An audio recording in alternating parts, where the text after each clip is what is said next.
लहानपणी जेव्हा मम्मी भांडीकुंडी खेळायला जाऊन देत नव्हती ना, त्यावेळेला भांडायचे, रुसायचे. पण आता तेच जेव्हा खऱ्या आयुष्यात खेळायला लागते ना, त्यावेळेला समजते की ते लहानपणीचेच खेळ किती चांगले होते ना.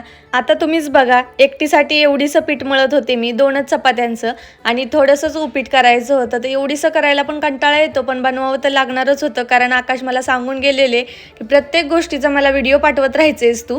कारण मी असं काय करते ना, जेव्हा माझ्या एकटीसाठी स्वयंपाक करायचा असतो ना, त्यावेळेला मी खूप कंटाळा करते आणि मसाले भात किंवा काहीतरी मॅगी वगैरे करून असं काहीतरी खात असते.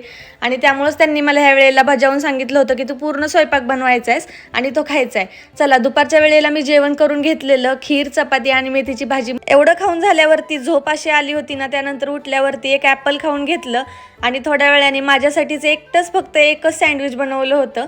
आणि त्यानंतर ते एन्जॉय करून आता मी लागले संध्याकाळच्या स्वयंपाकासाठी. आता जेव्हा पण मी डाळ भाताचा कुकर लावते ना, त्यामध्ये मी आणखी काहीतरी ॲड करत असते, जेणेकरून आहे ना आपला गॅससुद्धा वाचतो. मग मी ह्याच्यामध्ये बटाटे ॲड करत होते आणि बटाट्याची भाजी मी वेगळी करणार होते. शक्यतो एका दगडात 2 पक्षी मारले जातात, पण मी एका दगडात 3 पक्षी मारते.